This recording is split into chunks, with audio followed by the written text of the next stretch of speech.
Muito bem, hoje nós colocamos aí três temas, aliás, dois temas e dois subtemas. O primeiro é reforma tributária, a inconsistência da alíquota de 12% da CBS, e os gargalos em torno da criação de fundos, e no item 2, incentivos fiscais do ICMS e prorrogação, só para manter o tema em evidência, viu, Toim? Nós colocamos aí, sabemos que está sendo feita aquela pesquisa, mas de qualquer forma, para poder o assunto não ficar adormecido, nós colocamos. Então, vamos avante.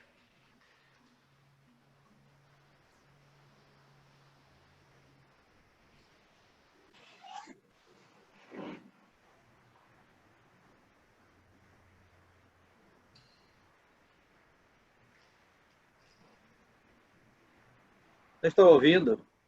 Tá sem som, doutor. Tá sem áudio. Tem som, né? Sem som. Tem som? Sem som. Sem Tem. som. Não tem Tem, né? som, não. Ok, mas é porque chama-se... É uma pessoa que fica entre a cadeira e o computador.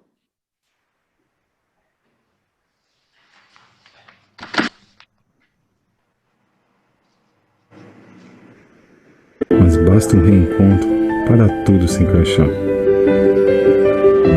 Mesmo quando desafiado, mesmo quando o tempo parece não estar do seu lado, e o coração bater apertado,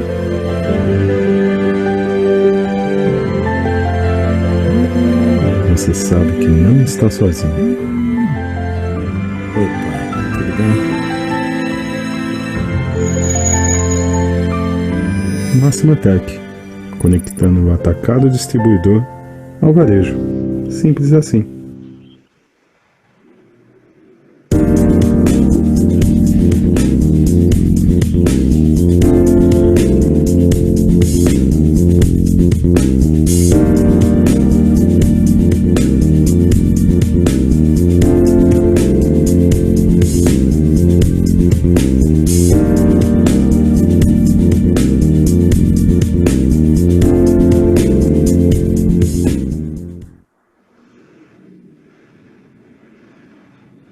Bem, a reforma tributária, inconsistência da alíquota da contribuição sobre bens e serviços. Existe no Brasil uma lei que determina que o poder público que lança alguma proposta, e se não esclarecer direito, é exatamente a lei de acesso à informação. Qualquer cidadão, partido político, organização pode pedir oficialmente que esses dados sejam esclarecidos. Então, alguns partidos se reuniram e mandaram para o governo federal a solicitação para que ele apresentasse ao Congresso Nacional toda a planilha relativa ao levantamento, os itens, os dados e a repercussão da CBS de 2% sobre os diversos segmentos econômicos do Brasil. E o governo mandou para o Congresso Nacional uma nota técnica, semana passada, dizendo o seguinte: o intuito de minimizar os impactos de tais incertezas, incerteza quanto aos reflexos da contribuição desse valor aí, buscou-se sempre que possível gerar estimativas para uma série temporal. Não obstante tais cuidados, não se deve ignorar que as estimativas realizadas comportam uma margem de erro. Em razão dos elevados montantes envolvidos nas simulações, pode representar algumas diferenciações bem representativas. E eles concluem na mesma nota que os segmentos econômicos não devem fazer conta ainda, porque, na verdade, ainda não sabem como podem chegar. Resumo da ópera. Nós temos comentado nesse espaço que a União, sempre que se fala em reforma tributária, e ao longo dos anos, basta dizer que a PEC 110 ela nasceu em 2004, são 16 anos de tramitação, a PEC 110, então o governo federal sempre lança alguma coisa trazendo algum pedaço de bom para o governo federal e sempre deixando de lado o que interessa à economia propriamente dita, aos empreendedores, aos estados e aos municípios. O maior problema, nós todos sabemos, é a questão da legislação do ICMS. Já não digamos nem tanto da questão do ISS, mas o ICMS é que é o complicador, onde está o complexo. Mas, para que houvesse um pequeno atraso, eles lançaram a unificação do PIS e da COFINS, na criação de uma contribuição com uma alíquota de 12%. Os estudos que foram feitos tecnicamente diz que realmente a carga tributária, em virtude da alíquota de 12%, se eleva em mais de 10%.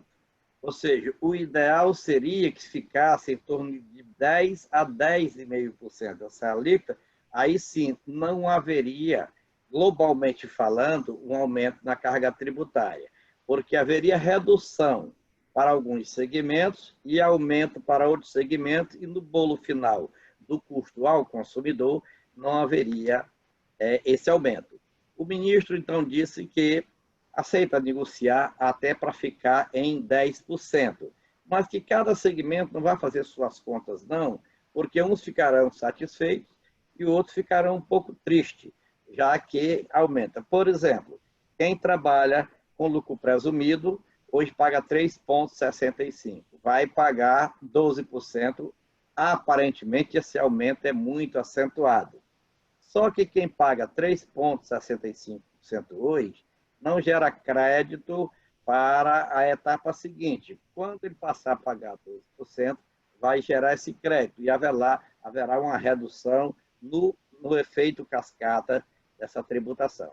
Mas o que eles estão trabalhando é exatamente para a aprovação imediata da CBS.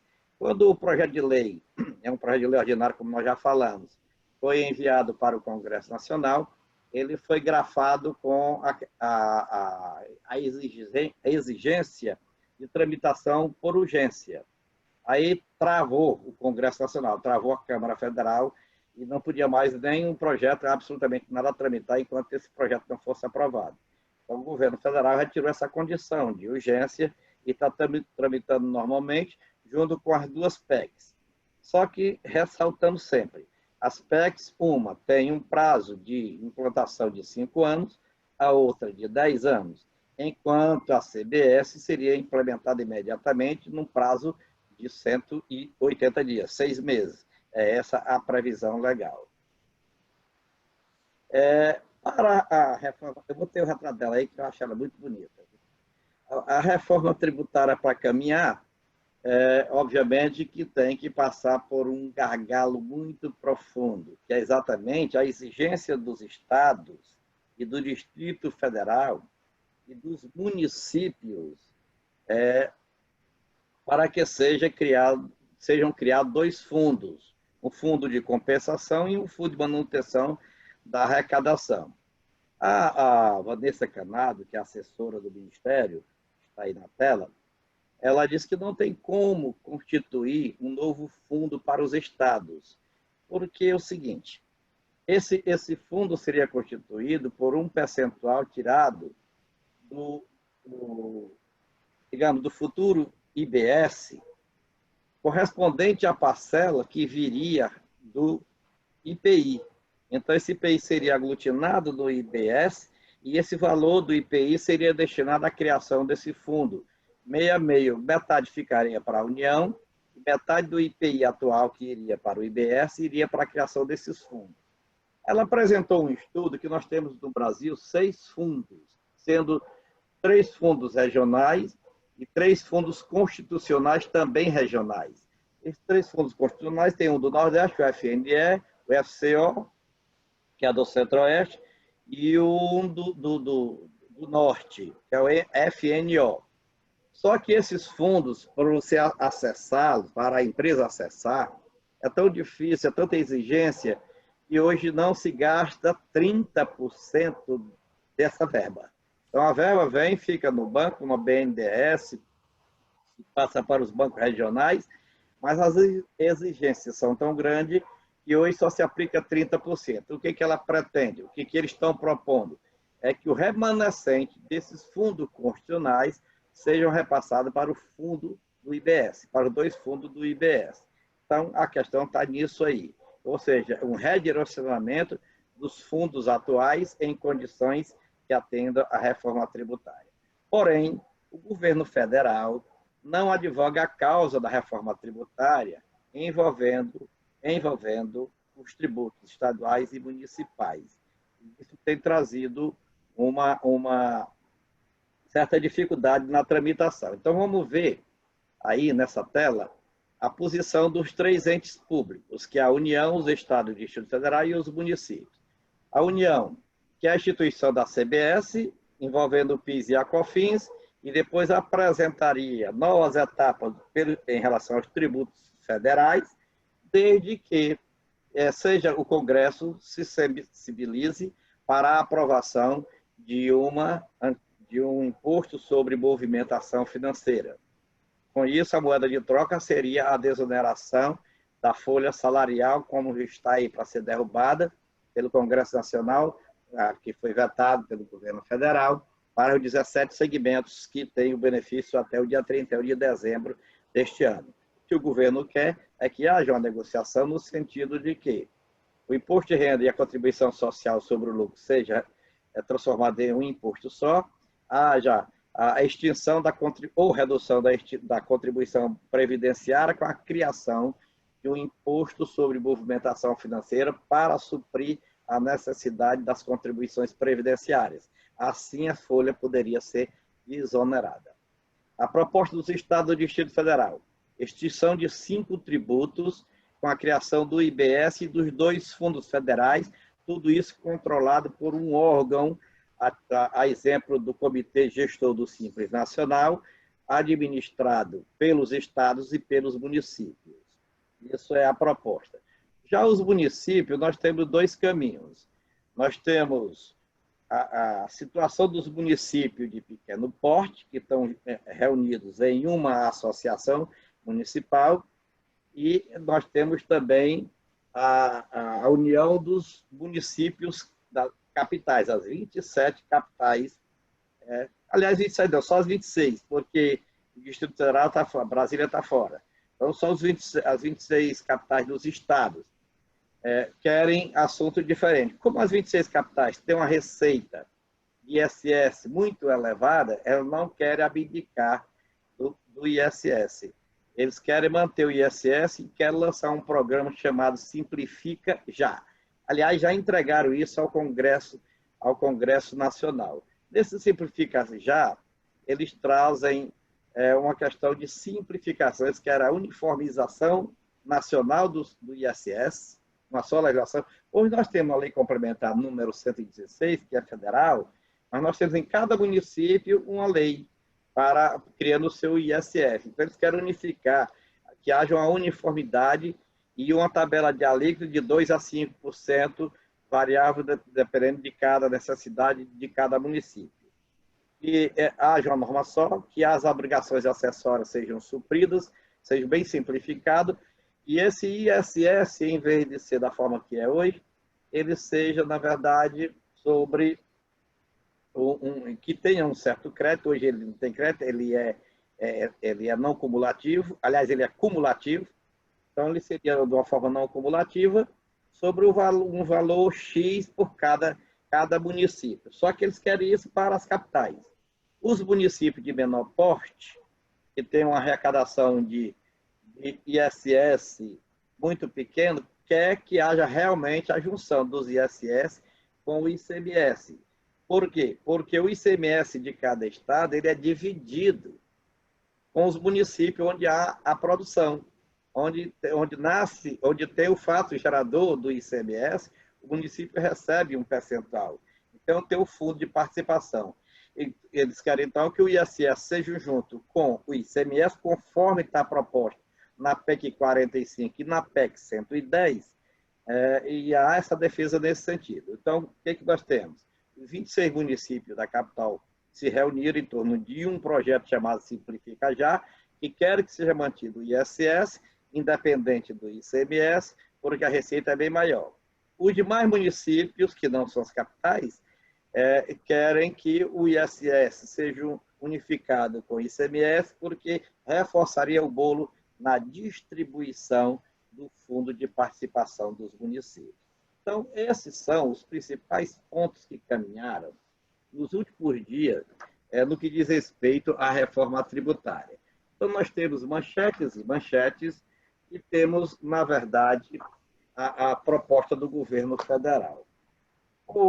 Está existindo uma briga muito séria dentro do próprio governo federal em termos de como avançar essa reforma. E o Guedes está praticamente sozinho com a sua equipe. Então, sozinho, ele se sentiu que ele proibiu que os seus técnicos conversassem com o Congresso Nacional, principalmente com o presidente da Câmara Federal. Então, em virtude disso, o líder do governo na Câmara Federal assumiu esse elo de comunicação para levar e trazer as informações e fazer as negociações. Mas o que o Ministério da Economia está querendo no momento é que tramite em relação aos tributos federais e os prefeitos e os governadores incorporem-se à proporção do que quiserem. Mas existe uma questão tão burocrática que vocês precisam saber.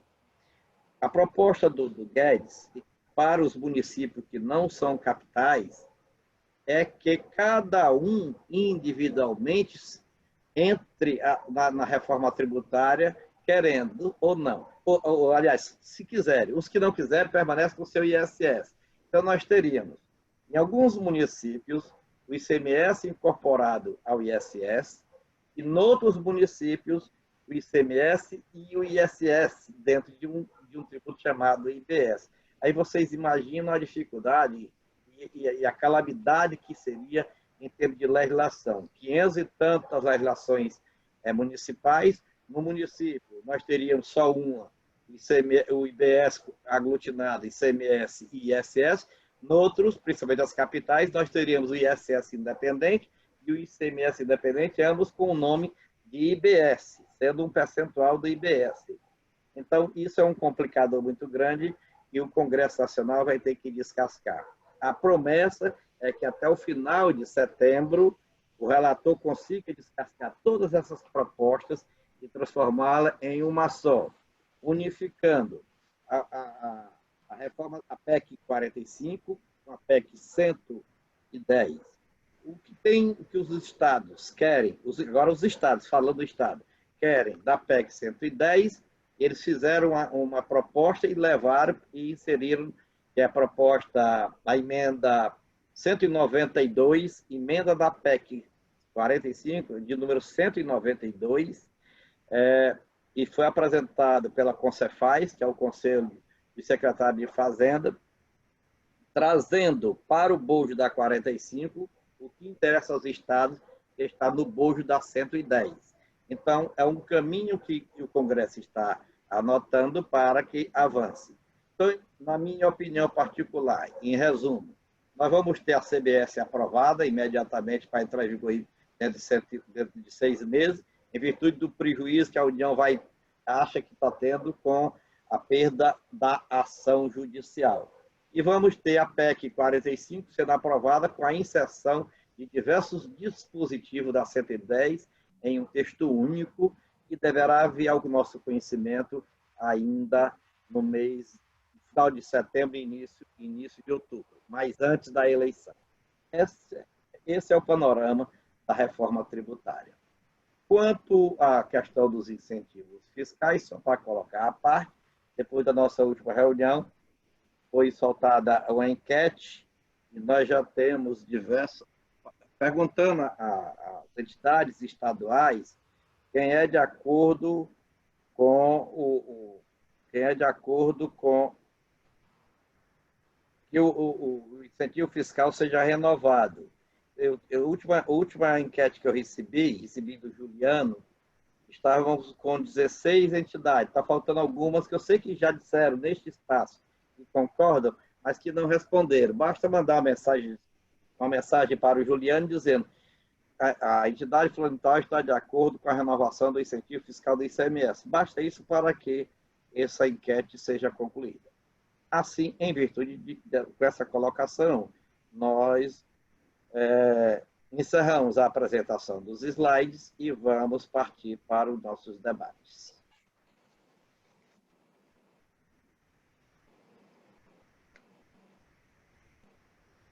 Eu queria começar com o Toninho Sandoval, sobre a questão dos incentivos fiscais. Bom, como você colocou no final aí, doutor, eu participei com o Juliano, fiquei responsável pelos estados do Nordeste, todos aqui responderam, só uma questão aqui do Rio Grande do Norte, mas é uma questão do alinhamento lá com o presidente, não vejo problema. Tá? O Nordeste está tudo ok em relação às respostas. E ele passou, a Márcia nos passou uma lista aqui dos estados que estão pendentes. Aí eu acho que seria bom se a gente conseguisse montar uma força-tarefa para pegar essas respostas, né? Porque mediante essa resposta, dentro do que foi convencionado, subiríamos aí o tema rapidamente para a ABAD, só para poder ter um entendimento se se tornaria uma pauta nacional ou não, para a gente dar o passo seguinte, né? Então, é só superar esse tema da resposta, né? E aí tem a lista dos estados aqui que ainda não responderam, a gente pode compartilhar e, de repente, até executivos ou próprios presidentes que participam no fórum, já poderíamos dar esse adiantamento. A gente tem a resposta aqui em análise de Santa Catarina, da DACRE, da DAG do Goiás, da ADAPA do Pará, de Roraima, Tocantins, Rio de Janeiro, Rio Grande do Sul, Mato Grosso do Sul, Cicadã do Amazonas, Sincades do Espírito Santo, e Singaro do estado de Roraima. Então, nós conseguíssemos... acho que é Rondônia, não? Rondônia. É Rondônia. Rondônia. Se nós já conseguíssemos buscar um link para essa resposta, já até seria um apoio aí ao Juliano, para a gente já submeter o tema e dar os próximos passos, né? Como ficou convencionado, principalmente, que a gente estaria levando para essa apreciação aí da ABAD, que já tinha tido alinhamento com o Emerson na reunião anterior, me parece que participou também o Leonardo, né? E deu aquele posicionamento. Aí a gente, para seguirmos aí com o próximo passo, o Nordeste se coloca totalmente à disposição, inclusive para capitanear, mas eu acho que a gente precisaria superar realmente esse tema aí junto com a ABAD, para não ficar um discurso um tanto quanto dúbio, né? E mesmo que ainda não tivesse adesão, ou mesmo que a ABAD entendesse que não seria próprio ela dar seguimento com o tema, já que ela às vezes fica um pouco à parte da questão de ICMS, dada a complexidade em relação ao tema envolvendo todos os estados, né? Mas a gente já teria aí um posicionamento mais concreto. Só um ponto que me preocupou muito, doutor Damasceno, na sua explanação sobre o posicionamento da reforma, aproveitando aqui a minha fala, é que se é complexo a gestão em relação aos 27 estados, se esse tema realmente evoluir para os municípios, como o senhor colocou, aí não vai deixar de ser... Nós já vivemos no manicômio, aí estaremos muito além de um manicômio se realmente seguir dessa forma, né? Me preocupei muito com esse seu posicionamento. Então, esse ponto que eu queria colocar do status que está agora e da colaboração dos amigos que possam aí, para que a gente consiga ter o posicionamento dos estados que nós estamos provocando, para a gente poder subir o tema o mais urgente possível para a ABAD, para ir para o próximo passo. Esse é o posicionamento. Certo. Antônio, só esclarecendo, a questão de ficar... É só do ISS. O ICMS ele entraria, sim, de qualquer jeito, porque os estados estão de acordo. E o ICMS entre na reforma. Os municípios capitais é que estão querendo, municípios das capitais que estão querendo manter o ISS porque é uma receita bastante elevada. Os municípios fora capital estão querendo também que seja incorporado ao ICMS. Então, agora o governo federal não quer tomar a bandeira, quer deixar que o Congresso resolva. O governo federal quer fazer a reforma dos tributos federais e deixar a cargo do Congresso e dos estados a reforma tributária no que diz respeito aos tributos estaduais, ao tributo estadual e ao tributo municipal. Os municípios capitais é que querem tirar, as capitais é que não querem entrar na reforma, só no que diz respeito ao ISS e não ao ICMS, ok? Para não ficar dúvida. Então, o setor comércio praticamente não teria grande repercussão nesse sentido, ou seja, não traria nenhum complicador para o setor comércio, mas para o setor serviço, sim. Perfeito? Ok. Cadê? Nós estamos vendo aqui que o Rio de Janeiro já aderiu verbalmente, o presidente, inclusive, estava de acordo, e também o Espírito Santo. Ver aqui eu vou ver o que houve, que a gente mandei, acho que foi lá para a Abade, para a Angélica, eu vou verificar direitinho, vou ligar lá para ver o que houve, e aí eu vou verificar e encaminho novamente, tá bom? Você pode encaminhar para mim, que eu reencaminho, pode... Quem não tiver, okay. Pode encaminhar para mim, que eu reencaminho. Não tem problema que eu encaminho para o Toninho, encaminho para o Juliano. Daqui a pouco eu encaminho para o senhor. Eles pediram aqui nosso meio de campo, para fazer o meio de campo aqui, e nós podemos colaborar nisso aí para agilizar. Só ficando claro, que também desse espaço que nós já decidimos, se por acaso não houver unanimidade, a única coisa que acontece é que a base não assumirá, mas nós continuaremos com o projeto. Então, o projeto avançará com as entidades que estão aderindo, deixando de fora só as que não aderiram. Agora, para que a ABAD possa, já que ela é uma entidade nacional, possa assinar embaixo, é preciso que haja unanimidade. Não havendo, obviamente, que as entidades farão nas suas devidas bases e o trabalho, de qualquer forma, não tem a mesma força, mas tem grande força. Sandoval? Ok. Pessoal, eu queria fazer minha participação logo, porque eu vou ter que sair da reunião. Eu queria perguntar ao doutor Damasceno sobre a questão os módulos do IBS estadual. Eles são semelhantes ao CBS federal? Continuaria crédito e débito nas suas apurações? É muito semelhante ao ICMS. A diferença é que nada é por dentro, tudo é por fora. Então, a questão exatamente que estão relacionando ao aumento do custo do valor da alíquota da CMS é porque é por fora e ele diz que hoje está por dentro, embora nós entendamos que não esteja por dentro. Então, o IBS, ele é não cumulativo e tudo que você adquire gera crédito para você pagar o seu imposto somente sobre o valor agregado. Entendi. Então eu entendi o seguinte, olha, essa reforma assim, com essa forma, eu não entendi uma reforma simplificada para as empresas, certo? No meu entendimento, essa reforma ela vai continuar quase em relação ao ICMS, só vamos ter unificação de alíquotas. Mas a forma de apuração, ela vai continuar a mesma. Por que eu me preocupo com isso? Porque hoje 90% das empresas do Simples Nacional, certo?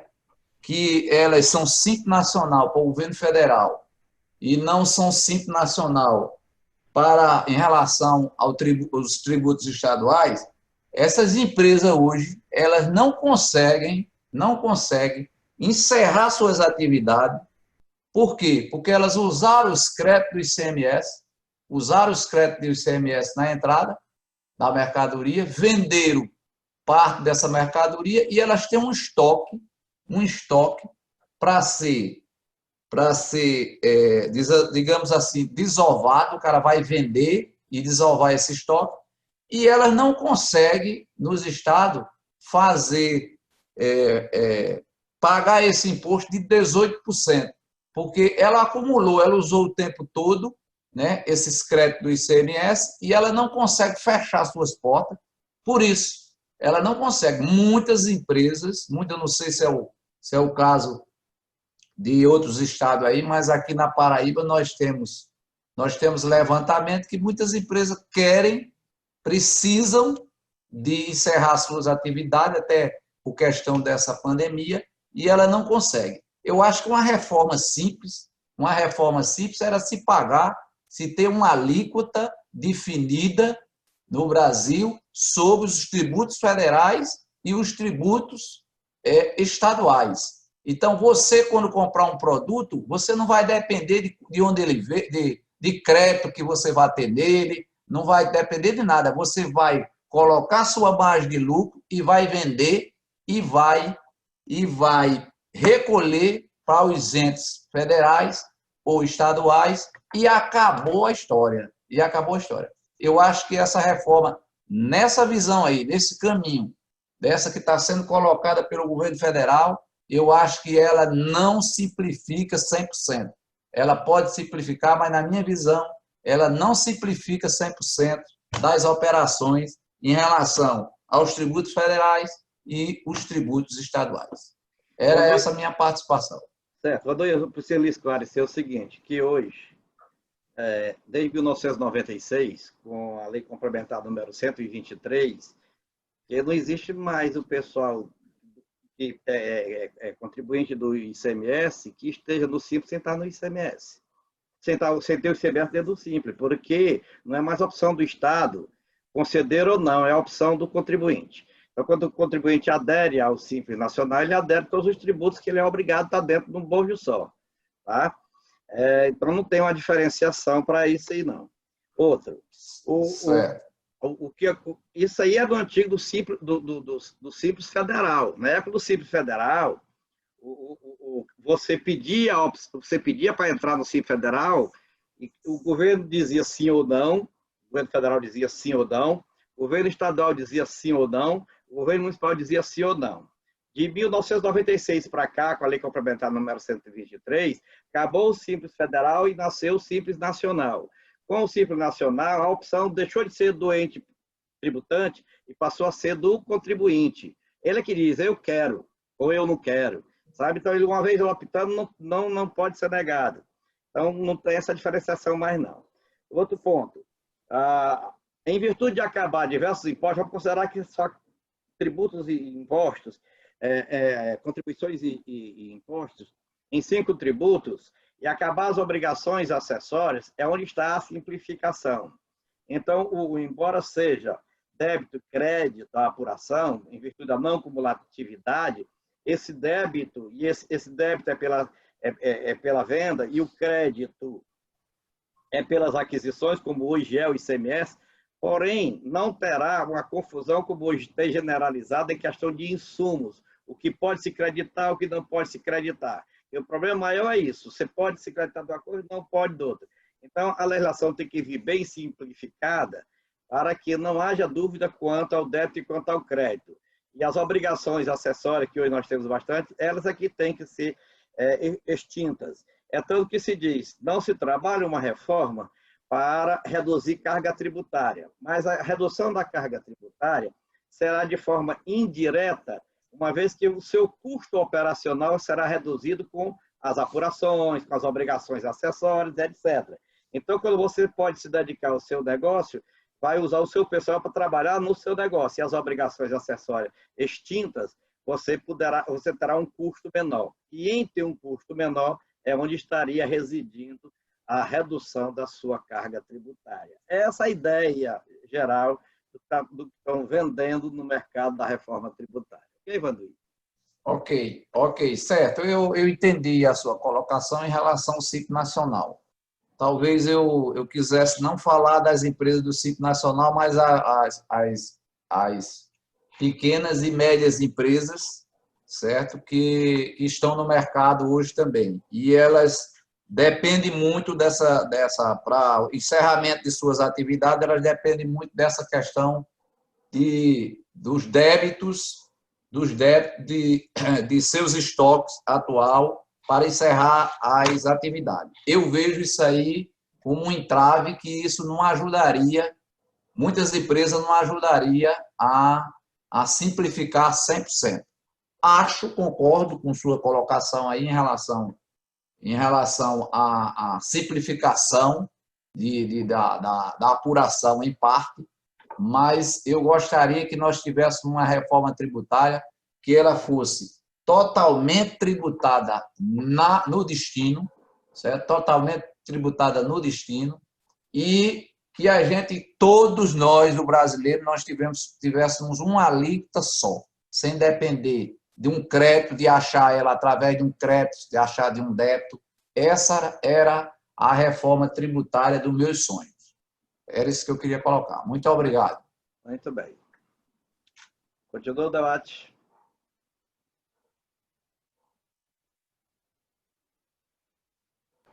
Quero registrar aqui meu amigo Carlos Milfon, lá da terra do Padre Cícero, Padim, Padre Cícero. Seja bem-vindo, Milfon. É onde as pessoas pedem muito. Aprenderam a pedir, né? Pois é. Lá debaixo do chapéu do Padim, Padre Cícero. Sandoval.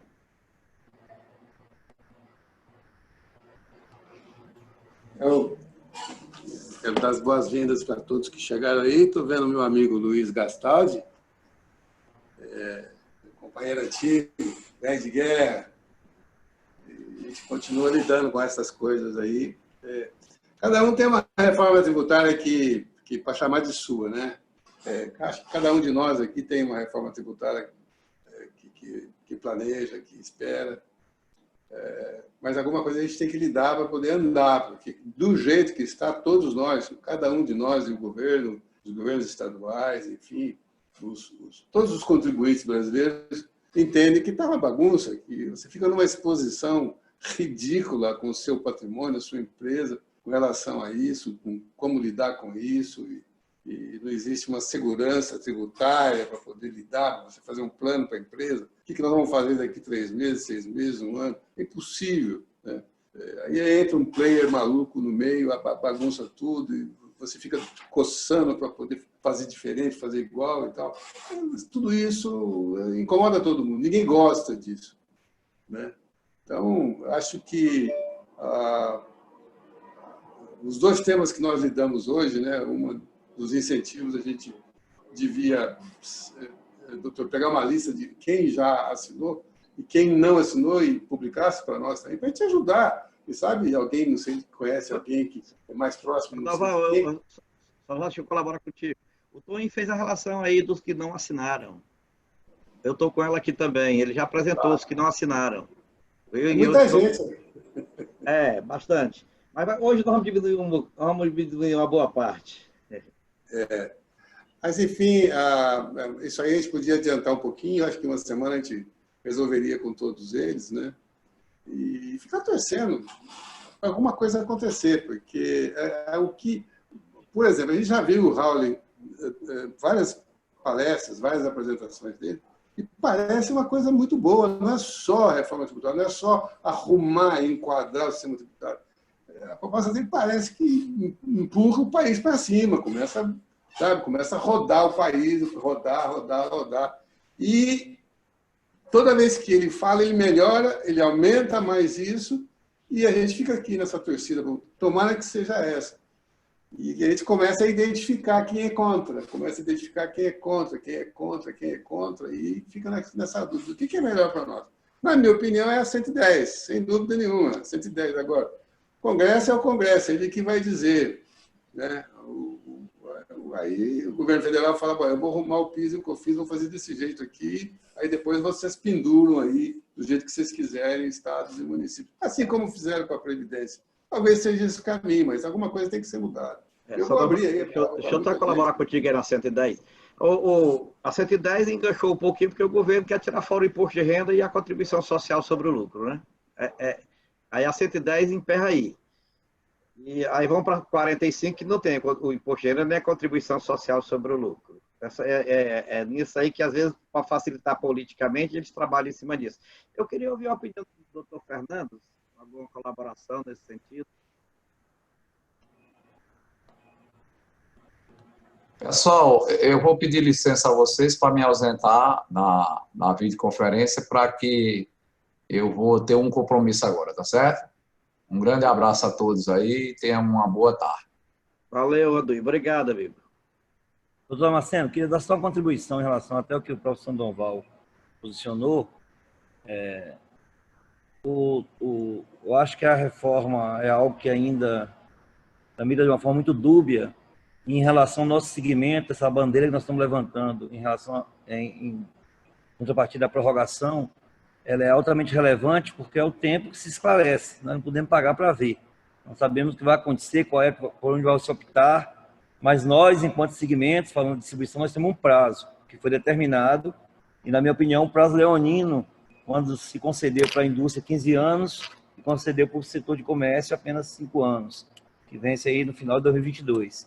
Então, a relação está aí, a gente tem que realizar uma força-tarefa. Eu acho que o senhor, como o Juliano colocou, capitaneando aí esse meio para a gente fazer esse contato, né, e receber essa relação mais atualizada, para, enfim, submetermos a ABAD com a aderência de todos ou não, né, para que a gente cumpra esse rito e, logo em sequência, darmos aí o start em relação aos nossos trabalhos rumo à prorrogação, né, para que a gente consiga ficarmos seguros do que vai acontecer, porque aí tudo bem, tem um tempo para vir a reforma, mas não nos afeta tão diretamente, né, com o fim dos nossos incentivos aí no final de 2022. Então, acho que esse posicionamento, esse tema, de nós já tramitarmos com mais celeridade, ele é importantíssimo. O Nordeste se coloca totalmente à disposição, uma vez que tem esse alinhamento aí junto com a ABAD, não tendo unanimidade ou tendo, a gente dar o start, buscar o parlamentar aí de consenso, né, para darmos a entrada e começarmos os trabalhos, que a entrada é só o início, né, do projeto, aí vem um trabalho depois, que aí é um trabalho que iremos ter que buscar uma proximidade muito grande, uma tramitação, para que a gente possa explicar o óbvio, né? Queremos só que exista aí um equilíbrio em relação a o que foi tomada decisão em relação a um prazo para um segmento, outro prazo para outro, e nós estamos nos sentindo totalmente desfavorecidos em relação a esse prazo final de 2022. Muito bem. Doutor Fernando?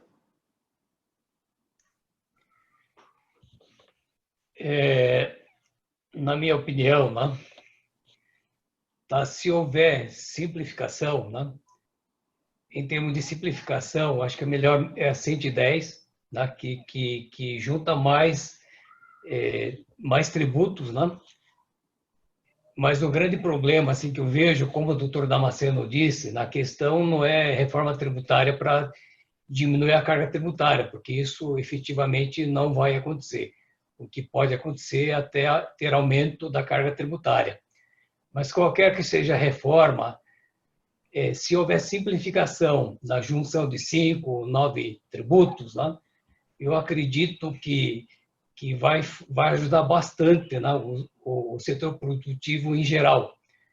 Porque hoje, a empresa que queira cumprir, né, toda a legislação, né, não consegue, né? A gente tem empresas que trabalham com base de trabalho o país inteiro, então é uma dificuldade muito grande, né? Até para a gente poder orientar, ó, em relação ao estado tal, é assim, assim, assado, né? Até para pesquisar a legislação, para aferir qual seria, né, a maneira correta de atender a obrigação tributária, é muito complicado. Então, hoje, realmente, a insegurança na jurídica, né, no cumprimento das obrigações tributárias, seja principal ou acessória, é muito difícil. Então, qualquer reforma que venha simplificar, né, diminuir o número de tributos, ter uma legislação uniforme, eu acredito que vai ajudar bastante o setor produtivo, e é isso que nós estamos precisando.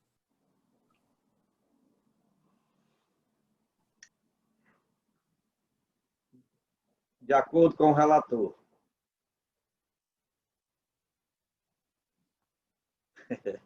Viu, doutor Fernando? De acordo com o relator. Tá certo. Alguém mais quer? Só para... Eu gostaria que todo mundo participasse dessa sua opinião, e agora é o momento, nós estamos num fórum. Mas só para dar a notícia, né, o nosso presidente do Supremo hoje, já começou com Covid, foi infectado pelo Covid, o doutor Fux, Luiz Fux, né? só para pegar a carona aí no relator do doutor Damasceno. Boa tarde aí, Sandoval, Damasceno, Paulo César aqui da ADEMIG aqui, tudo bem? Oi, Paulo César, boa tarde, mestre. Tudo bem? Bom. Deixa eu tentar fazer uma observação aí. Nesse movimento que a gente está buscando aí de unificar um entendimento sobre incentivos, ficou assim, é um movimento legítimo, vamos buscar essa unificação e envolver o máximo possível de forma que a ABAD possa defender. Mas, em paralelo, faria algum sentido, pelas apresentações que foram feitas até anteriores, onde foi colocado que alíquotas eram diferenciadas para alguns produtos, né? Basicamente alimentos, algumas coisas nesse sentido. E citaram aí, me parece que 2 países aí onde essa alíquota era bem reduzida. A gente defender essa alíquota em paralelo ou em conjunto aí, né, de forma que o nosso setor, que é mais representativo no alimento, e num momento onde esse alimento tem tido essa representatividade toda também perante a sociedade, então ele teria mais uma aceitação aí de ser uma alíquota menor, não faria sentido a gente defender essa alíquota agora também, não? Bom, eu entendo o seguinte, nós estamos caminhando no rumo no final, até o final do túnel, sabendo que quando chegar lá nós vamos perder o incentivo total, sem falar de alíquota, pelo que nós temos hoje. Então é uma bandeira a ser defendida com unhas e dentes para pensarmos em qualquer outra coisa diferente. Hoje, do jeito que está se propondo, em virtude de uma lei existente, de uma premissa e de algumas coisas que já foram aprovadas recentemente, é que esse incentivo para o comércio se avance. Em cada estado, eu generalizei até tecnicamente, a palavra não seria incentivo, incentivo, é diferimento, depende de cada... Mas nós generalizamos para entender que só para se chamar de incentivo, em cada estado tem um tratamento diferenciado. E essa questão interna da redução de base de cálculo para diminuir a alíquota, ela pode ocorrer em cada local. Por exemplo, no Ceará, a redução ela cai de 18 para 10, 10 e um quebradinho, porque é 17 para 10. Quando aumentou de 17 para 18, o percentual também no quebrado aumentou. Em São Paulo, era de 18 para 12, era 1/3. Né? Então, cada estado varia essa alíquota. Essa alíquota ela pode ser negociada internamente, sem problema nenhum, porque você não pode reduzir a alíquota dentro do estado, mas pode reduzir a base de cálculo para dar uma carga tributária reduzida. Isso é porque não existe a possibilidade do estado reduzir a alíquota, porque só quem pode reduzir a alíquota, obviamente, é o Congresso Nacional. E quem estabelece a alíquota interestadual é o Senado Federal. E ninguém pode ter internamente uma alíquota inferior à interestadual. E nós temos no Brasil a interestadual de 12% e a interestadual de 7%. Então ninguém pode dar uma alíquota inferior a 7%. Mas pode-se trabalhar a redução de uma base de cálculo e de uma alíquota menor. Mas isso é cada estado. Nós não podemos chegar no CONFAS e pedir isso. Até porque não teria um fundamento generalizado. O tamanho do Brasil, esse continente todo, cada região tem as suas próprias nuances, tem as suas situações diferenciadas. Um produto que é da cesta básica no Nordeste nem sempre é no Sul, e assim por diante. Então, é tanto que dentro da própria capital você tem supermercado que tem um produto X e não tem outro produto porque a população daquele local busca aquele tipo de produto daquele local ali. Essa complexidade é que talvez não deva nós trabalharmos uma alíquota menor no momento. Esse é o meu entendimento, assim, pelas dificuldades que nós estamos tendo no dia a dia. Não, ok. É porque, pelo que eu havia entendido nas apresentações do Howling, inclusive, né, se eu não estou enganado, teria alguns grupos de alíquotas numa inclusão do ICMS, né? E esses grupos, essas faixas, né, Uma delas poderia estar, por exemplo, especificamente aí para alimentos, remédio, alguma coisa assim. Mas, para mim, tá ótimo, né? Mas é uma provocação Paulo. aí. Viu, Paulo? Mas não, peraí, mas isso é lá na reforma. Vamos pensar assim. Nós estamos trabalhando aqui um incentivo, uma ajuda ao setor comércio, enquanto a reforma não vem. Aí, a reforma, ela é ampla, primeiro, para modificar a Constituição, para autorizar a criação de novos tributos e a extinção de velhos tributos, mudar para isso. A lei ordinária, ou a lei complementar, que vem infraconstitucional, é que vai determinar as alíquotas, a base de cálculo e tudo mais. Então, o que precisa primeiro é modificar a Constituição para autorizar a extinção de alguns tributos e a criação de outros. Ok. Quando se fala de PIS e COFINS, a mudança do nome não precisa mudar a Constituição. Ele diz o seguinte: a Seguridade Social será, você receberá a sua receita oriunda do faturamento, do receita, do lucro das empresas. Então, você vai para o PIS, é sobre a receita. Você vai para a COFINS, é sobre a receita.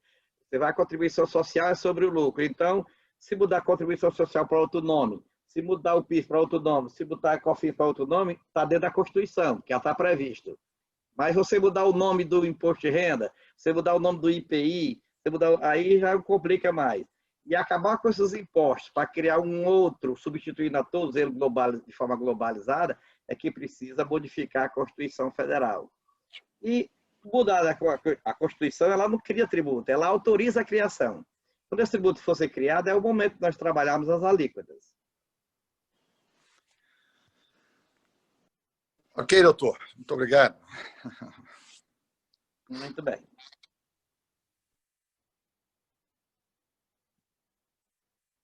Palavra facultada.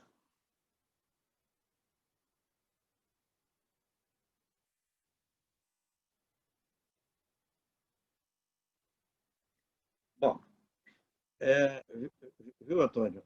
Voltando àquele que é a questão da pesquisa, nós vamos agilizar, eu vou também fazer algumas ligações para nós agilizarmos, mas eu acho que, em virtude do que foi colocado no nosso último encontro, a ABAD, em virtude de não querer contrariar nenhum dos associados, nenhuma das filiadas, ela precisa de unanimidade.